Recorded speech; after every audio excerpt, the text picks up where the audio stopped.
ദിനംപ്രതി നൂറുകണക്കിന് ആളുകൾ എത്തുന്ന കോഴിക്കോട് തിക്കോടി ഡ്രൈവിൻ ബീച്ചിൽ സുരക്ഷാ മുൻകരുതലുകളും അടിസ്ഥാന സൗകര്യങ്ങളും ഇല്ലെന്ന് പരാതി.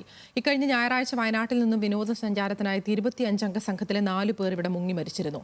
അനാസ്ഥ മൂലം കൂടുതൽ ജീവനുകൾ പൊലിയാതിരിക്കാൻ അധികൃതരുടെ അടിയന്തര ഇടപെടൽ ഉണ്ടാകണമെന്നാണ് പ്രദേശവാസികളുടെ ആവശ്യം.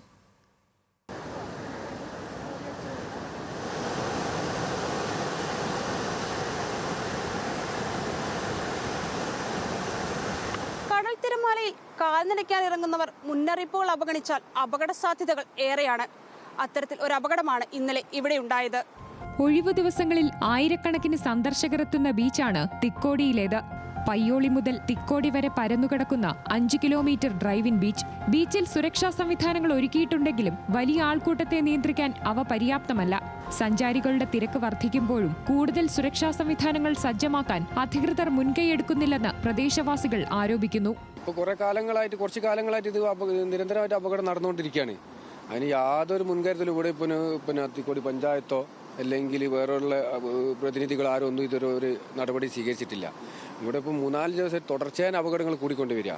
ഇന്നലെ ഇപ്പോൾ ഒരു 5-6 പേര് ഇവിടുന്ന് വെള്ളത്തിൽ കീഞ്ഞു പോയി. അതിൽ 5 ആൾ ഒലിച്ചുപോയി, ഒരാൾ മാത്രം കരയിലേക്ക് വന്ന് ബാക്കി ഒരാളെ രക്ഷപ്പെടുത്തി 4 ആൾ ആ സ്പോട്ടിൽ തന്നെ മരണപ്പെട്ടു. 24 മണിക്കൂറും സജീവമായ ബീച്ചിൽ ഒരിടത്തു പോലും അപകട മുന്നറിയിപ്പ് ബോർഡുകൾ സ്ഥാപിച്ചിട്ടില്ല. രാത്രിയിലും ആളുകളെത്തുന്ന ഇവിടെ പോലീസ് നിരീക്ഷണവും ഉണ്ടാവാറില്ല. സഞ്ചാരികൾക്ക് വേണ്ട പ്രാഥമിക സൗകര്യങ്ങളും ഇവിടെയില്ല.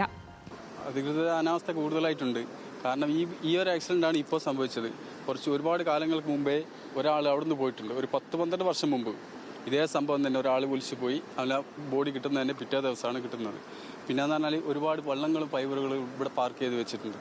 ഈ വണ്ടിയുടെ നിയന്ത്രണമില്ലാത്ത പോക്കുകൾ കാരണം ഈ ഫൈബറും കാര്യങ്ങൾക്കെല്ലാം അപകടങ്ങളും കാര്യങ്ങളും ഒരുപാട് സംഭവിച്ചിട്ടുണ്ട്. അതിൽ പോലീസ് കേസായിട്ട് ഒരുപാട് ആൾക്കാരുണ്ട്. ജീവൻ നമ്മൾ ഓരോരുത്തരും ജീവൻ പോലും പണയം വെച്ചിട്ടാണ് പോയത്. ഒരാൾ ഒരു സ്വയരക്ഷക്കുള്ള ഒരു സാധനം പോലും കരുതാണ്ട് ഇതിനു വേണ്ടിയിട്ട് വെള്ളത്തിലേക്ക് ചാടിയത്. പലതവണ പ്രദേശത്തെ ശോചനീയാവസ്ഥ ചൂണ്ടിക്കാട്ടി പരാതി നൽകിയിട്ടും നടപടി സ്വീകരിക്കുന്നില്ലെന്ന് ജനപ്രതിനിധികളും പറയുന്നു.